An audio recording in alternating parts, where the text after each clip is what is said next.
We had an agreement with IG Metall to raise wages. We've seen energy and food prices rise.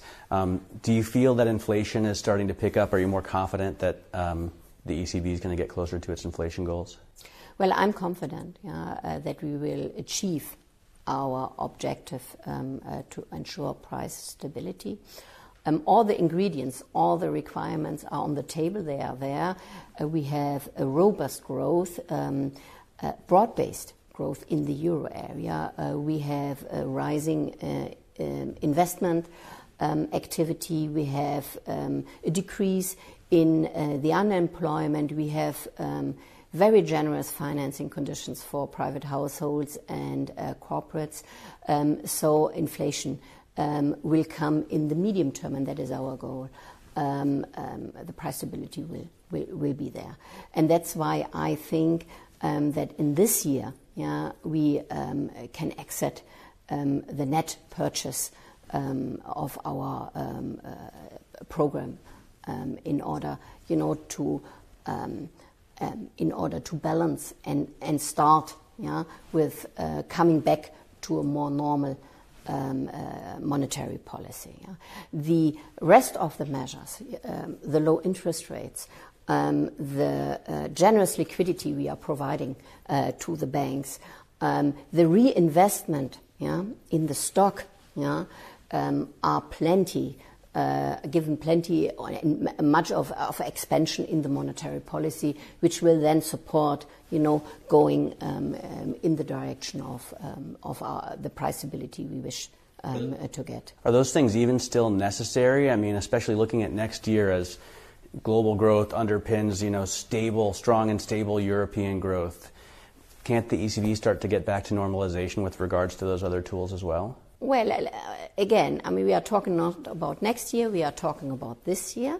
And the first step in the normalization is to have a stop, a finish to the net purchase program. And then we have to see how the price stability goal is achieved. I'm confident for the medium term, and many indicators, show into the right direction, and then we will see what the next steps are. Okay, one final question. I moved here a year ago. We were talking about this earlier from the U.S., and when I did, the euro was trading at 105, 106.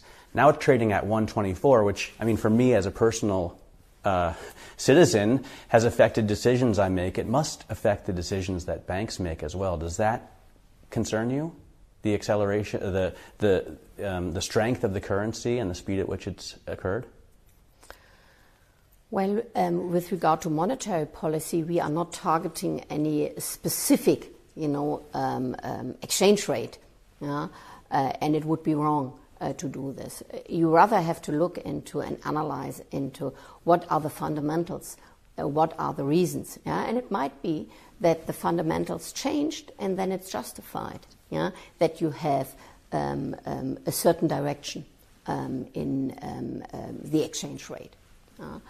Am I concerned as a banking supervisor? Well, you always have to take into account what kind of market reactions as a banking supervisor, what kind of market reactions you will see and how banks are able to cope with this kind of market directions. Here we come back to my favorite topic, risk management. Banks need to be able to steer and manage their risk. And this is one of the most difficult, but it is one of the major work as a supervisor to look into each and every specific bank, especially when they are significant or systemically relevant, that they are able to do so.